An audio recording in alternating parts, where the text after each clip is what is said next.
आप देख रहे हैं भटिंडा सेना छावनी की तस्वीरें, जिसमें 9 अप्रैल को इंसास राइफल और 28 राउंड अम्युनिशन चोरी होता है और 3 दिन के बाद 4 जवानों की हत्या होती है। यह हत्या किसके द्वारा की जाती है, जांच किस एंगल से की जा रही थी, जांच में सबसे पहले क्या पता चला, जांच किस में बाहरी व्यक्ति की घटना में शामिल होने बताया जा रहा था, लेकिन इसके बाद जाँच में खुलासा हुआ कि सेना के जवान के द्वारा ही 4 जवानों की हत्या की गई।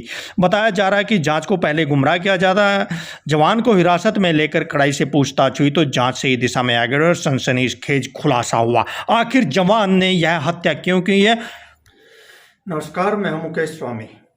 साथियों, आज हम इस समय चर्चा करेंगे भटिंडा छावनी की। भटिंडा छावनी जहां पर 9 अप्रैल 2023 को यानी कि पिछले हफ्ते एक इंसास चोरी के मामला प्लस एक मैगजीन इंसास राइफल की यानी कि 20 राउंड के सहित प्लस 8 राउंड एलएमजी के यानी कि टोटल 28 राउंड और एक इंसास राइफल की चोरी की घटना सामने आई थी। तो इससे एक बहुत बड़ा हड़कंप सेना की छावनी में मचा था, लेकिन कुछ थोड़े समय के लिए सेना ने इसकी बात बाहर नहीं जाने दी, लेकिन उसके बाद से सेना ने इसका मामला पुलिस को दिया था।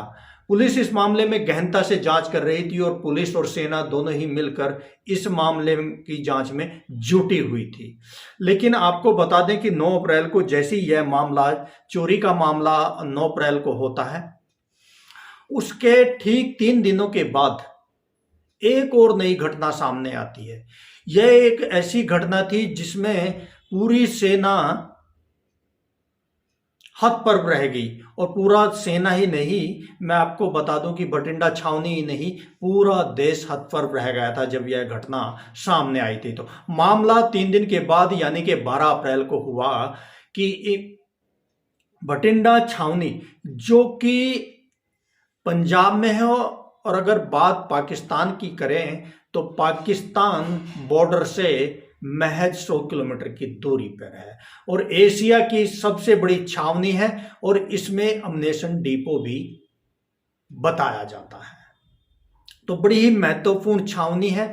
लेकिन जिस समय यह घटना हुई, वैसे तो मैं आपको बता दूं कि छावनी एरिया में हर समय 24 घंटे सुरक्षा तैनात रहती है, लेकिन जब यह इंसास चोरी का घटना हुई और इंसास चोरी के 3 दिन के बाद जिस तरह से 4 जवानों की हत्या हुई, तो उस समय सेना ने चारों तरफ से छावनी को सील कर दिया और सेना ने की जो क्यूआरटी थी, क्विक रिएक्शन टीम, उन्होंने जगह जगह पर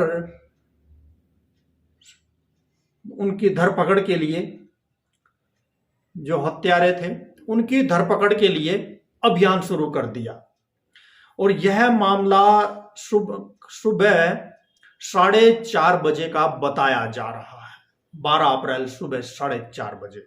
लेकिन दोपहर को जैसे ही यह मामला पुलिस के पास पहुंचा तो पुलिस ने इसमें सेना के साथ मिलकर गहनता से जांच शुरू की और सर्च अभियान शुरू किया। और इस सर्च अभियान में सेना और पुलिस का संयुक्त सर्च अभियान चल रहा था, लेकिन सेना और पुलिस को इसमें किसी भी तरह की कामयाबी नहीं मिल पाई। लेकिन इसमें मैं आपको बता दूं कि जैसे कई लोगों को इसको कई दूसरे एंगल से भी जोड़कर देखा जा रहा था कि कहीं इसमें कोई आतंकी हमला होने का भी अंदेशा लगाया जा रहा था। लेकिन साथ ही साथ मैं आपको बता दूं कि जिस तरह भटिंडा के एसएसपी गुलनीत सिंह खुराना ने इसका खंडन करते हुए कहा था कि यह कोई आतंकी हमला नहीं है, और उन्होंने अंदेशा जताया था कि यह सेना का आंतरिक मामला हो सकता है। और मैं आपको साथ ही साथ यह भी बता दूं कि जिस तरह से एसएसपी का कहना था, लेकिन यह मामला ठीक उसी तरह पाया भी गया। तो इसमें मैं आप देख सकते हैं कि जैसे 12 अप्रैल को यह हत्या की जाती है और यह हत्या किसके द्वारा की जाती है यह भी आपको बताएंगे, और इस हत्या में कौन शामिल था, कैसे यह हत्या की गई और हत्या के क्या कारण थे, क्यों हत्या करना चाहता था, यह हत्यारा, आखिर इसका कारण क्या था। तो बताएंगे पूरी कहानी आपको, लेकिन मैं आपको बता दूं कि यह मामला बठिंडा के एक आर्टिलरी यूनिट का मामला था, जिसमें 4 जवानों की हत्या की गई थी और हत्या 12 अप्रैल सुबह 4:30 बजे की गई थी।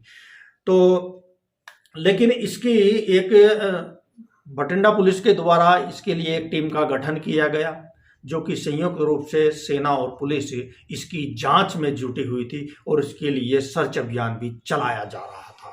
मैं आपको बता दूं कि बठिंडा के एसपी अजय गांधी की टीम इस मामले में जांच कर रही थी, और जब यह जांच चल रही थी तो इसमें सेना के जवानों के बयान के मुताबिक सेना और पुलिस ने इसको बाहरी मामला माना था। एसपी ने बयान देते हुए बताया कि सादे कपड़ों में आए 2 अज्ञात लोगों ने सेना बैरिक में अंधाधुंध फायरिंग की, जिसमें 4 जवानों की मौत हो गई थी। पुलिस अधीक्षक ने यह भी बताया कि मौके पर से इंसास राइफल के 19 खोल बरामद कर लिए गए हैं। 19 खोखे, यानी कि 19 राउंड फायर किए गए। तो आप समझ सकते हैं कि सैन्य कर्मियों पर आज तड़के हुई फायरिंग की घटना की जांच कर रही पुलिस टीम का नेतृत्व एसपी अजय गांधी कर रहे हैं, और उन्होंने अपराध में हथियारों के इस्तेमाल पर टिप्पणी करने से इनकार कर दिया है। उन्होंने कहा है कि यह मामला अभी जांच के दायरे में है। हालांकि एसपी गांधी ने घटनास्थल पर एक इंसास राइफल के 19 खाली खोल बरामद किए हैं। अब हमलावरों ने सैन्य बैरिक के अंदर गोलियां चलाई तो उस समय सभी लोग सो रहे थे। उन्होंने इन खबरों पर टिप्पणी करने से इनकार कर दिया। आज की घटना में 2 दिन पहले गायब हुए इंसास राइफल और जिन अम्नेशन का इस्तेमाल किया गया था, इससे पहले सेना के दक्षिणी पश्चिमी कमान मुख्यालय, यानी कि यहाँ पर 10 कोर का मुख्यालय भी है। दुर्घटना में 4 जवानों ने घटना के दौरान गोली लगने से दम तोड़ दिया था। बयान में कहा गया कि किसी और सैन्य कर्मियों के घायल होने या संपत्ति के नुकसान की सूचना नहीं है। सैन्य क्षेत्र को सील कर दिया गया है और तथ्यों को स्थापित करने के लिए पंजाब पुलिस के साथ एक संयुक्त जांच चल रही है।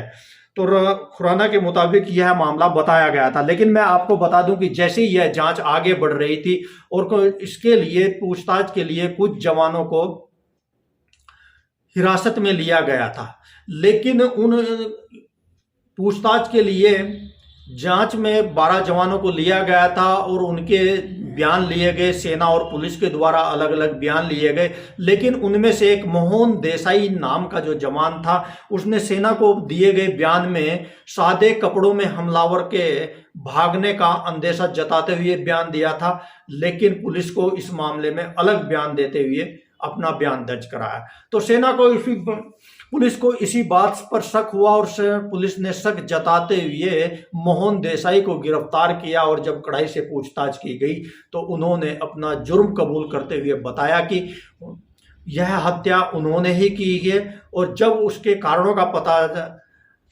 जानना चाहा तो उन्होंने बताया कि यह उसका शारीरिक शोषण कर रहे थे। इसी से गुस्सा और इसी से परेशान जवान मोहन देसाई ने उन 4 जवानों की हत्या की है। वह उस समय 12 अप्रैल सुबह 4:30 बजे ड्यूटी पर तैनात था और चुराई गई राइफल और 28 राउंड्स का उसने हत्या में इस्तेमाल करते हुए जिस समय सुबह 4:30 बजे जवान बैरक में सो रहे थे, उन पर ताबड़तोड़ फायरिंग कर 19 राउंड फायर करते हुए उनकी हत्या कर दी थी। तो मैं आपको बता दूं कि हत्या के बाद मोहन देसाई ने इंसास राइफल को सीवर में फेंक दिया था और बचे हुए अम्नेशन को भी सीवर में फेंक दिया था, जहां से उनको बरामद कर लिया गया है और आगे की जांच करते हुए पुलिस द्वारा आगामी कार्रवाई करते हुए मोहन देसाई को गिरफ्तार कर लिया गया है। तो यह एक बड़ा मामला था जिसमें सुरक्षा में सेंध होने का एक बड़ा गंभीर मामला समझा जा रहा था, लेकिन आखिर यह सुरक्षा में सेंध नहीं थी, यह सेना का एक आंतरिक मामला था।